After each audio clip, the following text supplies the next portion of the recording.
Hello again. In part one of these screencasts, we showed you an introduction to Renaissance art, some of the mediums and techniques, and shared with you two of the early works of Renaissance art. Now we're moving on to the peak of the Renaissance period, the 1500s. This is when the biggest things of Renaissance art, the biggest artists, the biggest works were produced.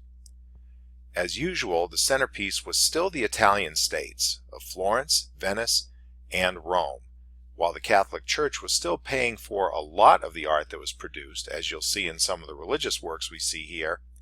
The bourgeoisie, the middle class, was emerging more and more as patrons of the arts, and they were paying for a lot of the works themselves as well. Also during this time, more classical and humanist ideas got worked into a lot of art, even if it was religious. You saw the studio system develop, where artists had full studios of helpers and assistants, and that was kind of the training system of the time as well. Everything was just done on a bigger scale. And it's during this time that three of the giants of art history were producing.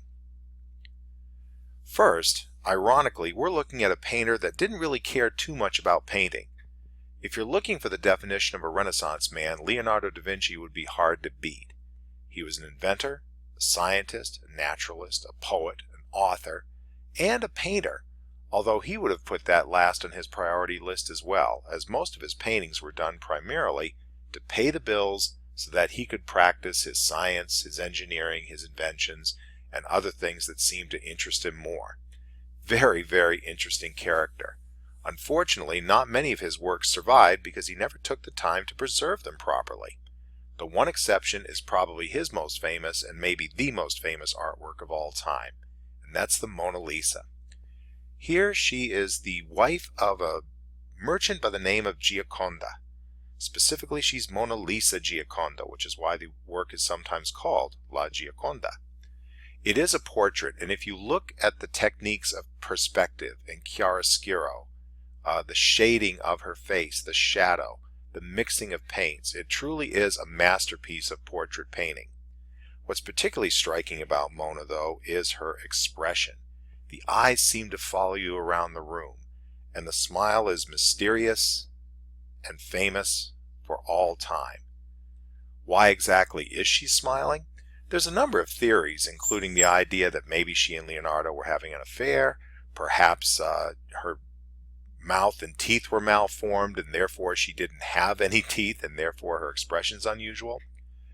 Dr. Lillian Schwartz, an art historian and curator, was playing around with computer graphics one day, and this is what she came up with. To this day, Lillian Schwartz and others believe that Leonardo's work is actually a self-portrait and therefore a huge artist practical joke. Could Leonardo have done something like this? Given his life history and given his relationships with people, it's entirely possible.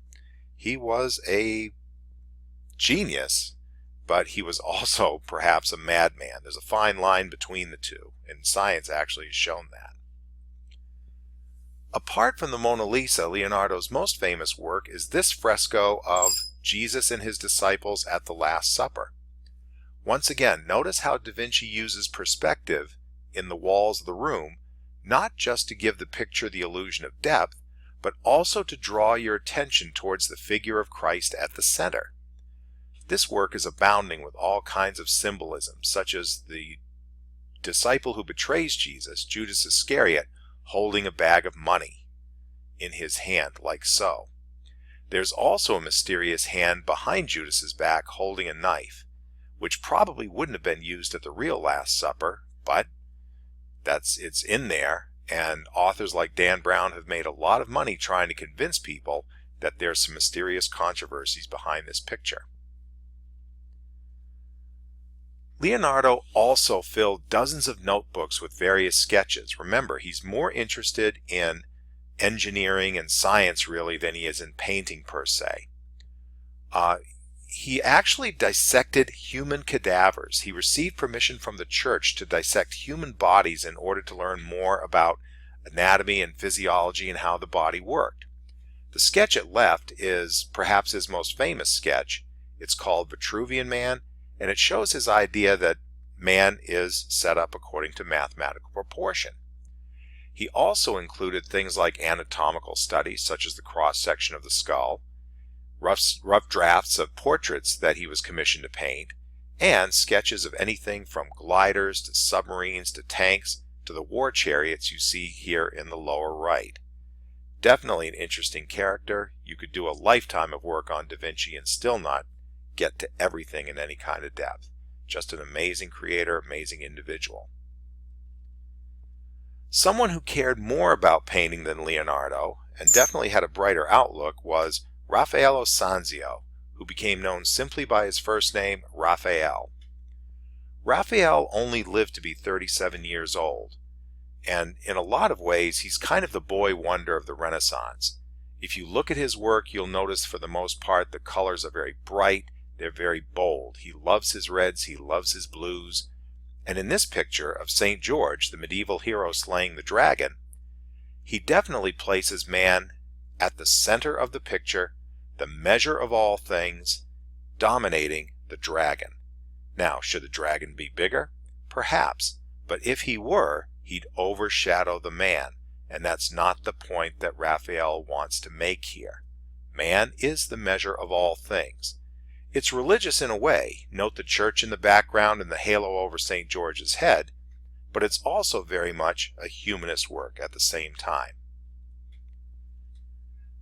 Raphael was also famous for painting Madonnas, Mary the mother of Jesus, along with Jesus the Christ child himself, and his cousin John the Baptist, shown in the lower right, with the fur coat and holding the cross. Once again, Raphael is combining a little bit of humanism in that he's put Mary in modern, for that time, Renaissance dress. She's also cradling a Bible, and there's a church in the background. Realistically, this wouldn't have been the case. However, Raphael is trying to link the historical and religious perspective with a modern perspective to help people relate. Once again, note the bright colors. Next to his Madonnas, Raphael's most famous work is probably this giant fresco called the School of Athens. It's not so much a religious work as it is a humanist one. Once again, artists use perspective. These arches wouldn't have been native to ancient Greece, but they do a very nice job of framing the picture and drawing your attention to Plato and his disciple Aristotle here in the center of the picture.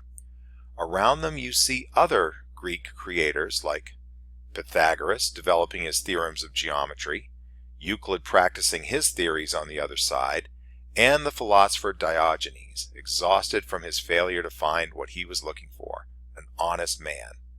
Definitely a major work and reflects the classical and humanist themes of the Renaissance. Just a quick look here at Baldassare Castellione. You'll notice that the tones are a little bit darker, a little bit more earthy, a little bit more realistic. Castellione, you might remember, is famous for writing the Book of the Courtier. And from here, let's move on to the third, and perhaps the greatest and most accomplished of all Renaissance artists, and that's Michelangelo Buonarroti. To get a sense of Michelangelo's contributions to art history, imagine, if you would, that a basketball player on the level of Michael Jordan or LeBron James became the greatest baseball player of his day as well, and then went on to become an all-pro football player. And you have some idea of what Michelangelo accomplished in the art world. He began as a sculptor. Like Leonardo, Michelangelo also conducted anatomical studies on cadavers. That's reflected here in his first great marble work, the Pietà. Unlike Donatello, who worked in bronze, Michelangelo worked in marble, carving it with hands, chisels, files, and rasps. Because of his anatomical studies, if you look at the body of the dead Christ cradled in Mary's lap, you not only notice the shapes of the limbs, but you can also detect how muscle attaches to bone, how muscles attach to muscles, even nerves and veins within the anatomy. It's an amazing piece of work for an artist in the early stages of his career. Michelangelo would then go on to create this massive 14-foot statue of the biblical hero David. Once again, he does a throwback to ancient Greece, just as Donatello did in showing the nude figure. Unlike Donatello, however, Michelangelo goes all the way with the Greek influence in that David is very cut, defined, very much in the heroic mode. He looks across the battlefield at Goliath, stone in hand, sling on his shoulder, confident, ready, the measure of all things. The picture at the right gives you a little bit of a sense of size and proportions. Earl Boykins, 5'5", Shaquille O'Neal, 7'1". If they were standing next to the statue, that's what they would look like. Hopefully this gives you a sense of the massive scale of the sculpture that Michelangelo did here. So Michelangelo had already become the greatest sculptor of his age. He was commissioned then by Pope Julius II to paint the vault or ceiling of the Sistine Chapel. It was a process that took 4 years. What it yielded was 33 frescoes, which, as you follow the progression from the entry of the church up to the altar, essentially tells the story of the book of Genesis. The ceiling is about the size of 1.5 basketball courts, once again to give you a little bit of perspective. Here it is from another view if you were standing underneath, and once again the full view of the chapel. Note the vault here of the ceiling, which is actually an extended arch, and the Last Judgment, which Michelangelo would paint on the back wall 20 years later. More on that in a second. The Sistine Ceiling, as we said, contains 33 frescoes. 2 of its more famous images include this one, in which God reaches out to give life to Adam, the creation of man, and in a later panel, Adam and Eve fleeing the Garden of Eden after taking of the tree of knowledge. Still in his 50s, Michelangelo was brought back to Rome 20 years later to paint the back wall of the Sistine Chapel. He chose to paint a 3-layered fresco showing Jesus on Judgment Day, selecting those souls meant for heaven, those souls still awaiting judgment in the middle level, and down here, right at eye level of any worshippers or priests, those who weren't going to heaven. You can guess where they're going. Because he was so concerned with his place in the afterlife, it also shows up in Michelangelo's work as well. In fact, he didn't even spare himself in the picture, painting himself as a flayed human skin being held by St. Bartholomew. One other aside here, in that while the work was in progress, a Cardinal Biaggio, the papal master of ceremonies, snuck a peek at the work. Alarmed at all the nude figures, the cardinal protested to the Pope. Michelangelo is not somebody to be messed with. If you look in the lower corner of the fresco, you will see Minos, the Prince of Hell, with the face of Cardinal Biaggio, donkey ears, and a snake coiled around his loins, biting him in a rather painful and strategic place. When the cardinal protested to the Pope that Michelangelo had placed him in the picture, the Pope's response was simple and to the point. If he painted you in purgatory, I can get people out of there. He puts you in hell, I have no power there. Tells you something about the level of respect and power that Michelangelo commanded at this point. His lifetime commissions amounted to some $50 million. Pretty good sums for an artist, particularly in these days and these standards. Not only a great sculptor and painter, Michelangelo then went on to become a magnificent architect as well. This is his blueprint and design for what became St. Peter's Basilica, the most famous church in all the world. The dome in particular bears Michelangelo's signature. As you can see here, the passageways going off the center dome allow for magnificent light shows, and the dome itself is a stunning achievement.